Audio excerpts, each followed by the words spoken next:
Kasi... baka may isa na dito sa classroom eh. Vampire. Vampire!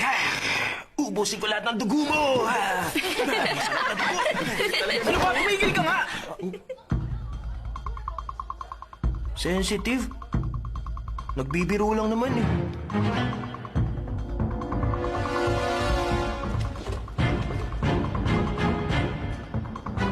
Tignan mo kung anong klase kaming nilalanga.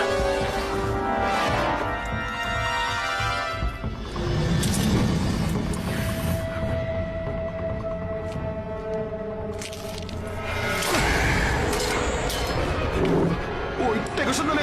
Ano pong ginawa yan? Kita mo, kumpara sa tao, mas superior kami. Pero dahil sa hindi pag-inom ng dugo ng tao na wala ang karamihan ng kapangyarihan namin, tinalikuran namin ang lahat para makibagay sa inyo.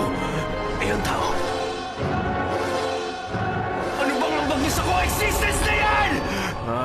Unique characteristics nila? Siguradong meron yun. Di lang nila pinapakita o pinapahalata sa atin. Para na rin protektahan ng lahi nila, kasama ng human rights nila. Di ba dapat ang human rights para lang sa tao?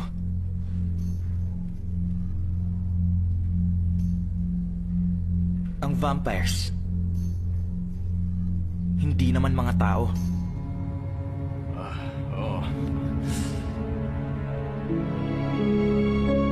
Hindi naman mga tao. Ano bang pagkain to? Ang sama ng amoy, nakakadiri. Vampire special menu yan. Di ba sabi nila, ayaw daw sa bawang ng vampires. Correct ka dyan. Kapag merong lumitaw na vampire, uubusin ko talaga lahat yan. Basta ako, ayoko niyan.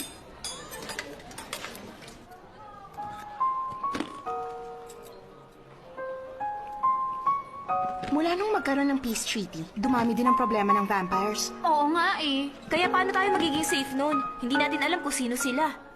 Tsaka paano tayo magko-coexist? Dapat siguro may suot tayong malaking lakad. Gusto mo? Ayaw nito ng vampires, di ba? Si Jeremy. Eh? Dugo? Hindi ko na-imagine.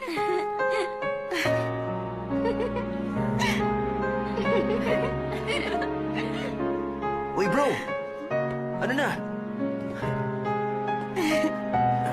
Hi Ana. Masarap ba yan? Okay lang. Baka hindi. Ito, para sa'yo. Ano ba yan?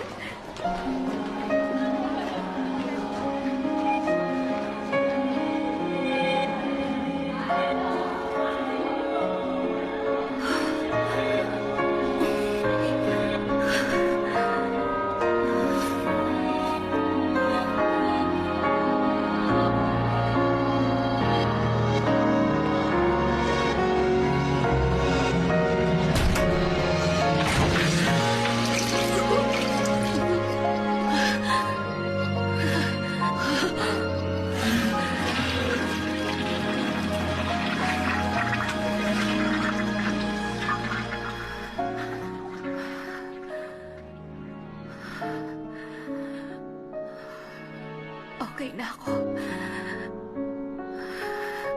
Okay na ako.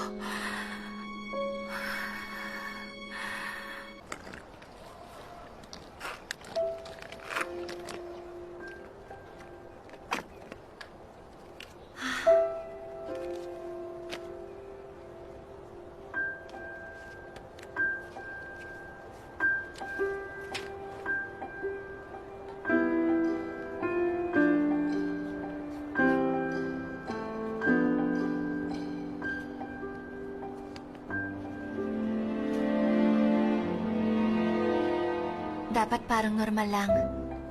Hindi ako pwedeng mapuna. Kailangan kong magpanggap ng 2 taon